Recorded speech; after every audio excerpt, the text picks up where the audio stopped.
Well,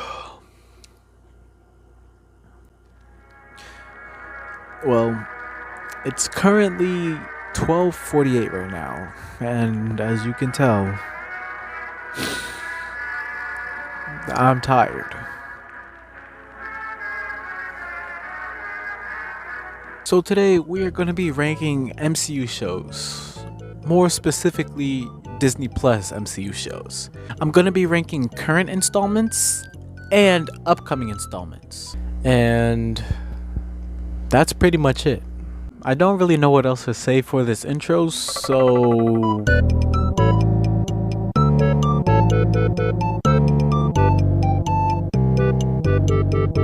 basically how this is going to work is with the current installments, I'm going to be ranking them from favorite to least favorite. So 1 being my favorite, 6 being my least favorite. And for the upcoming projects, I'll be ranking them from least excited for to most excited for. And I just want to say this again, that these are my opinions. You may have your own opinions, and that's fine. So please,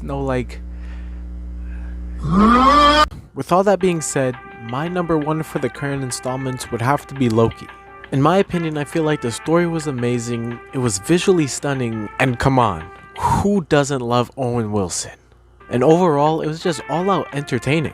It's also my number 1 because it's the only show in the MCU right now that is actually tied into what's actually going on. For example, introducing Jonathan Majors as He Who Remains, a variant of Kang, who is the overarching villain of the multiverse saga. At number 2, we have WandaVision.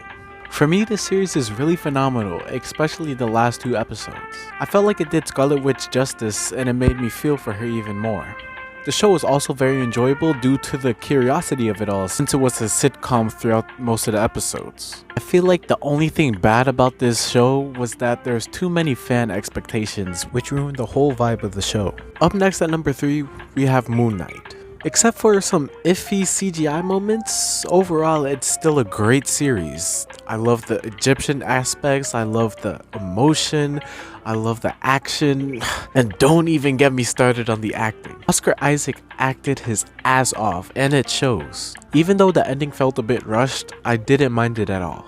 I kinda wish we saw Jake Lockley beat the brakes out of Arthur Harrow in the final episode, but hey, I'm not complaining. At number 4, we have Falcon and the Winter Soldier. Throughout the series, Sam and Bucky's relationship and banter has been the standout of the whole thing. I feel like that's what Marvel comedy should be. It shouldn't be all joking all the time, and it shouldn't be all serious all the time. It was a good mix. Overall, the show just felt a bit too rushed, with all the cuts that was happening because of their pandemic storyline. Because of these cuts, it didn't make me feel for the villain the way it was intended to be. And I would have liked to see more of Isaiah Bradley and his backstory as well. This is where things start to go downhill, because the 5th project on this list is Miss Marvel. Honestly, Iman Vellani was the best part of the show, and she was a really great addition to the MCU. She's smart, charismatic, and she loves Marvel as a whole. She just like me for real. Now for the show, it was a different style to the MCU that we haven't seen before, and I really enjoyed it, but it just got way too repetitive. And the finale, I didn't really agree with. Out of all the characters, why would you choose Miss Marvel to be the introduction for the mutants? And I get that other people were excited, but for me, I was excited for a little bit, but every time I think about it, it just doesn't make any sense to me. Honestly, I wasn't even planning on adding this show to the list, but my number 6 would have to be What If. Honestly, there's not that much with the show, but since this is the multiverse saga, I have to put it in. For me, there's only 2 great episodes, the T'Challa episode and the Doctor Strange episode. Everything else was mid. Like, I don't really get the whole Ultron fight at the end of the show. I don't know, it's just not for me, I guess. Now, for my number 7, which is my least favorite show, would have to be Hawkeye. I feel like this show really ruined Hawkeye as a character for me, and it didn't make me feel the way I wanted to feel about him. Before this, Hawkeye was one of my favorite characters, and for him to just be pushed to the side in this show, it didn't feel right to me. Other than that, Haley Steinfeld as Kate Bishop was the standout of the show. I really enjoyed her character and her characterization. Also, Yelena showing up as well gave us some insight of what happened to her after Black Widow. I just feel like as the show progressed, it just kept getting more boring and less interesting. But honestly, while I was making this list, I totally forgot about the show, so that just goes to show you how much I actually cared about it.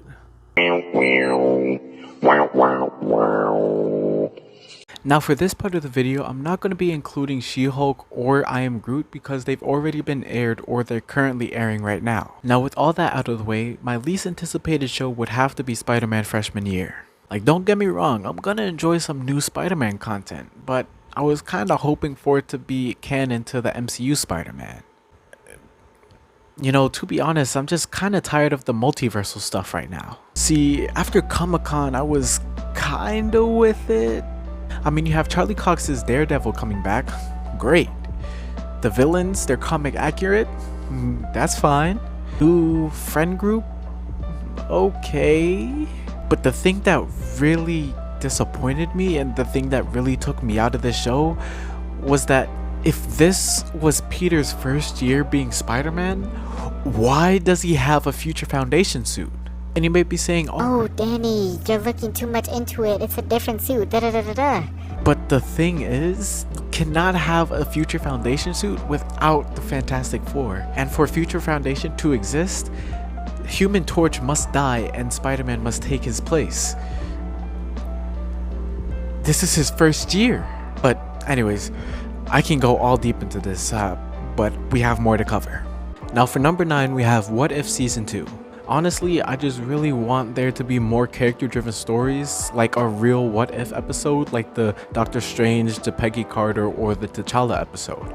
But other than that, that's why it's my number 9 on the list. Number 8 will have to be Marvel Zombies. Now, if it's going with the same vibe as that one Marvel Zombies episode in What If Season 1, then I'm kinda not feeling it. Now, I don't really know much about this series other than the fact that Shang-Chi is in it and some other Marvel characters, but Marvel Zombies is one of the best comic properties out there, so they need to do it justice. At number 7, we have Echo. Now with this character, I wasn't really interested in her when she was introduced in Hawkeye, so she's a really great character in the comics and I don't really know much about her, so it's really great to have some more insight. But if she was more developed in the Hawkeye show, then I would be more interested in her character moving forward. Obviously we have Kingpin coming back and Daredevil essentially, but yeah. Now at number 6, this is kinda controversial, but it would have to be Daredevil Born Again. So the Born Again storyline is a very big storyline in the Daredevil comics, and it was lightly touched upon in Daredevil Season 3 of the Netflix series. But since Season 3 isn't canon, they're doing it in this series. Essentially, I'm kind of worried for this show because I don't think it's going to be the same tone as the Netflix series, and I feel like they might just ruin his character. But we'll see. Now for number 5, we have Agatha Coven of Chaos. I'm gonna be honest, I know nothing about this show. If I had more information, maybe it'd be ranked higher, maybe it'd be ranked lower, but as of right now, this is why it's number 5. What I can say about the show is that the world of WandaVision is a very great seed to plant for this show, and Kathryn Hahn as Agatha has been the standout of WandaVision, so I feel like it can be a great show. At number 4, we have Ironheart. Now, Riri Williams is one of those characters that I haven't seen much of in the comics, so it's very interesting to see how Dominic Thorne portrays that character. I'm also interested to see how they carry the legacy of Tony Stark and T'Challa in the show, or in the character itself. Number 3 would have to be Secret Invasion. Now, once again, these are one of those comic properties that are very well known, so I'm very interested to see how they adapt it for Disney+. Honestly, I'm very excited to see what Samuel L. Jackson brings to this version of Nick Fury. Now, for my second most anticipated show, it would have to be Loki Season 2. Like I said with the current list, Loki has great visuals, the story is amazing, and it's the only thing connected to the actual main overarching story. Obviously, now that Season 1 has wrapped up, we have to deal with Kang and what he's doing with the TVA and the Sacred Timeline. Now, for my number 1, my most anticipated show, it would have to be X-Men 97. Honestly, this was one of my favorite shows growing up, and I'd love to see what they do if they try to incorporate it into the MCU. Maybe it becomes canon. Now, honestly, I can go on and on about why this is my most anticipated show, but I'm gonna bring someone else in so you can get a better understanding. No. This is my most anticipated show because I've been watching X-Men with my dad since I was a little kid, and I'm really excited to see if they're going to bring back all my favorite Marvel characters like Rogue and Gambit and Jean Grey and Wolverine. I'm just really excited. Yeah, and that's the end of the video.